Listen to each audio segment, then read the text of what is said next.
Oke, assalamualaikum warahmatullahi wabarakatuh.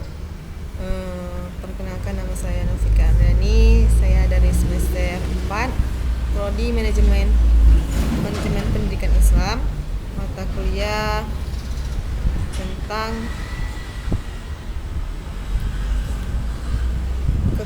kepemimpinan pendidikan.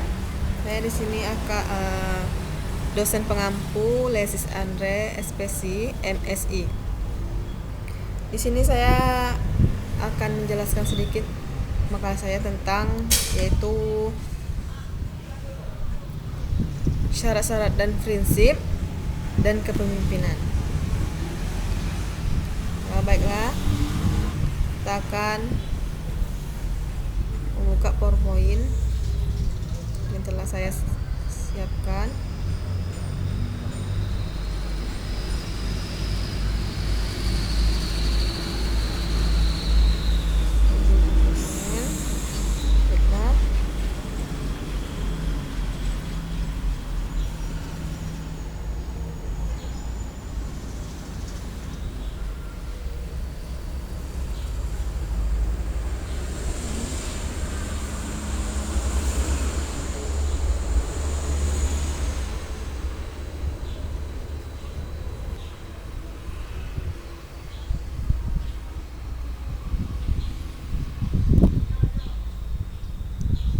Oke.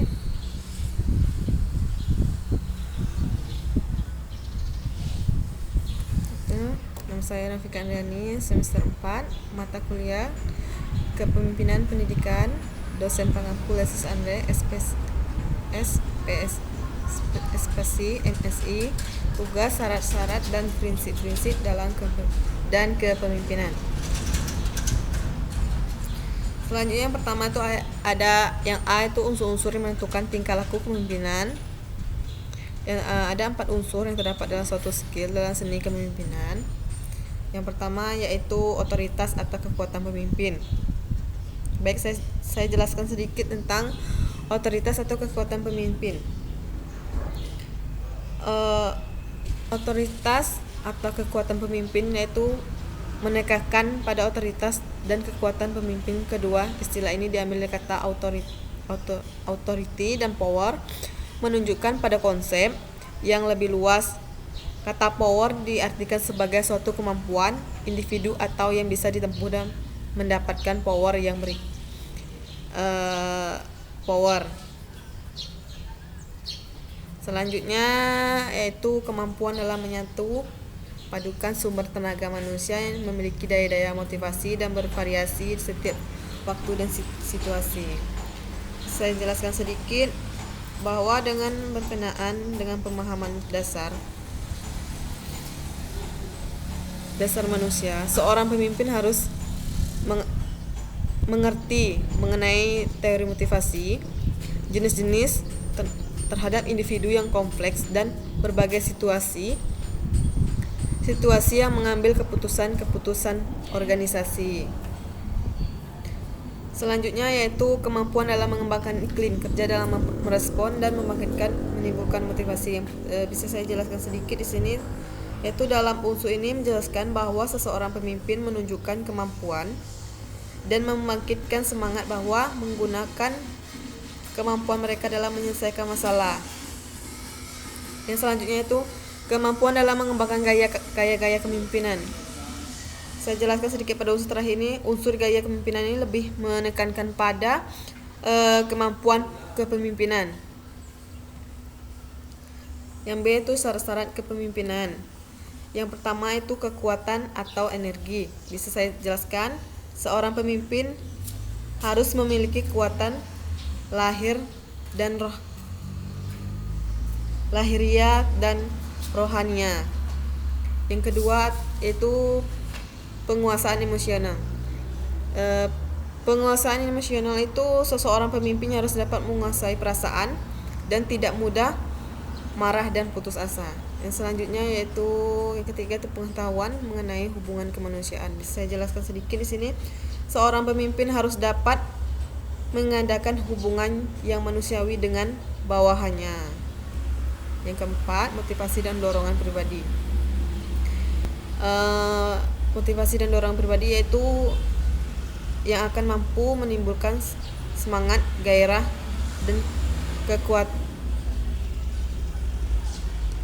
dan ketekunan dalam bekerja. Lebih ini kecakapan dalam berkomunikasi. 6. Kecakapan mengajar, kecakapan bergaul, kemampuan teknis kepemimpinan, integritas kepada orang lain maupun teknis kepemimpinan.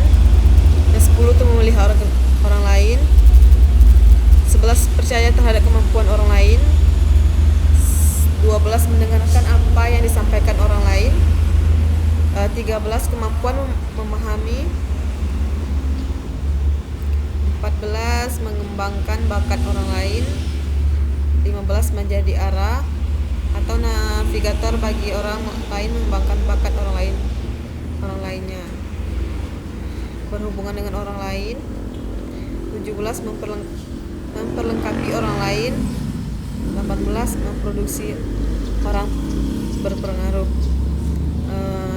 Di sini saya terapkan ada 18 syarat pemimpin yang baik. Ada berapa yang sudah saya jelaskan dalam sastra kepemimpinan. Selanjutnya kita masuk dengan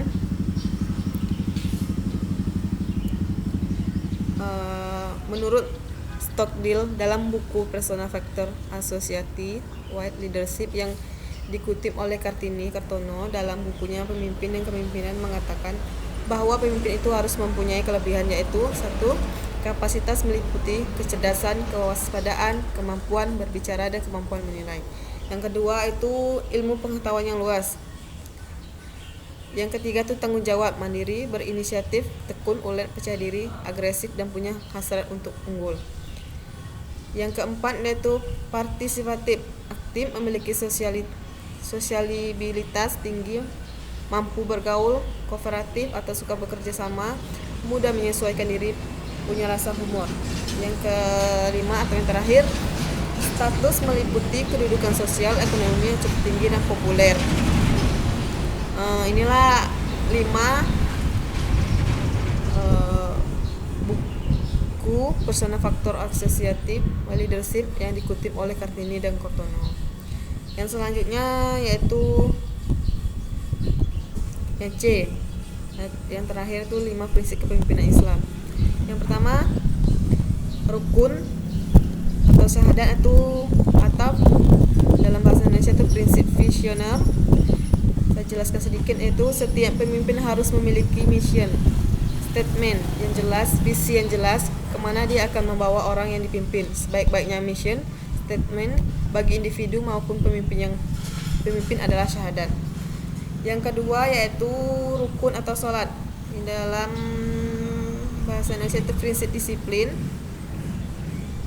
Prinsip disiplin pemimpin ibaratkan sebuah meeting. Ini adalah meeting istimewa, yaitu mistin sholat hanya sebagai rutinitas tanpa dimaknai secara mendalam langsung dengan Allah kita untuk menjadikan pribadi yang disiplin, rukun. Yang selanjutnya yaitu puasa atau prinsip integritas. Di sini prinsip integritas itu merupakan menjunjung dan mentaati nilai moral baik saat ada orang ataupun tidak ada sama sekali. Inilah makna integritas yang sebenarnya, dan Islam sudah mengajarkan itu sejak dalam rukun. Yang keempat yaitu zakat atau prinsip pedulian sekali. Yang dimaksud prinsip pedulian sekali yaitu seorang yang lebih baik dan bisa menjadi pemimpin yang berikut, mereka tidak meminta-minta lagi. Dan yang terakhir rukun naik haji atau prinsip rendah hati. Hal yang membedakan hanya ketakwaan. Prinsip ini yang biasanya paling sulit ada di hati seorang pejabat ataupun pemimpin tingkat tingginya sebagai seorang pemimpin. Oke. Mungkin itulah penyampaian dari saya. Semoga bermanfaat, dan jangan lupa like dan subscribe untuk memenuhi tugas mata kuliah kepemimpinan pendidikan. Oke, akhir kata wassalamualaikum warahmatullahi wabarakatuh.